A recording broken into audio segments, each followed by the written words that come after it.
It was the summer before my freshman year in college and my senior in high school, and my parents called me into their living room. It was me and my sister. My sister was home from college, and I was about to go in, and they called us into their living room, and they're sitting there in this couch, and my sister and I are sitting on the floor, and they look at each other. They look at my sister and I, and they look at each other, and my sister and I, and go back and forth, and then they look at each other and say, "You tell them."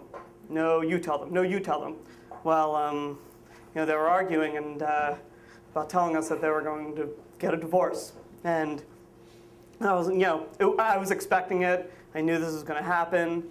It wasn't any surprise to me, but that didn't mean that it wasn't any sadder or it didn't hurt anymore. So, I go to college, and I'm really sad about it. And at the same time, my mom moves in with one of her friends, and my dad moves into this apartment, and the home that I grew up in is being sold, and that was probably the hardest part of anything, is that your sense of home is gone. The safety net that you have is just gone. And I can remember talking to my sister on the phone, and she was in Pittsburgh, and just saying, "I just want to go home." And she would say the same thing, "I just want to go home."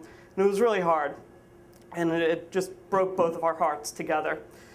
So, time went on.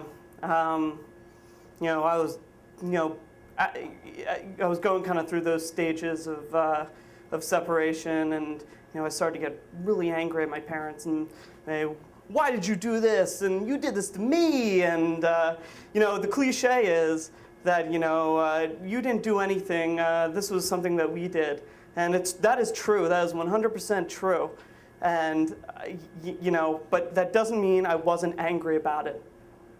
So time passed. My parents start dating people, and my mom starts to date this guy, and in cliche fashion, I hate this guy, and he's a jerk. And I think if any of you guys met this guy, he was a jerk too. He owned this restaurant in Lancaster, and he had this voice that sounded like, "Eh." It was terrible. He sounded like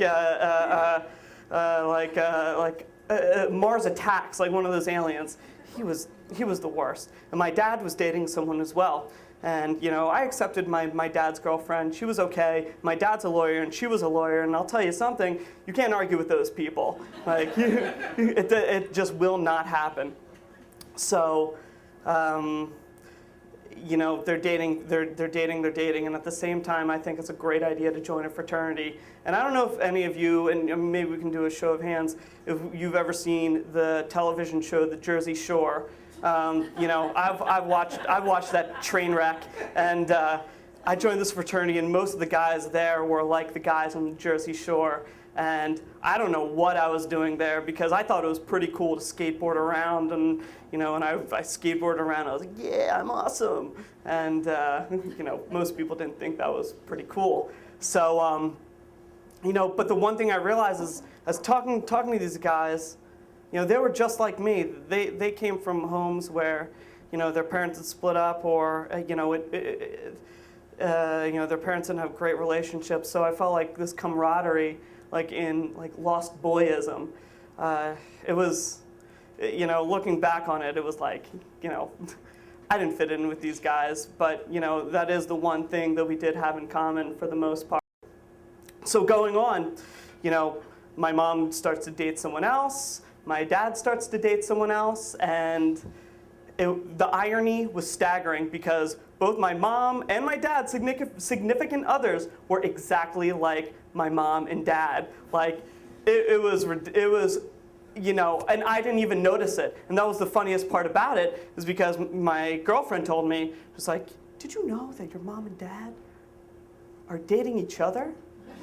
But they're not. So after that, the anger kind of faded away, and I started to accept my mom and dad for who they are, and not as these deities who know all and that are fallible. They're human beings, and through that, I started to accept them for who they are, and that anger went away. But that doesn't mean it didn't hurt any less. And I'll say this, that you know, like as time went on, I realized that my mom and dad, they sacrificed a lot, and you know, they gave me a pretty awesome life. Pretty awesome life, you know, better than 99.9% of the people out there. And but that doesn't mean it doesn't hurt. Thanks.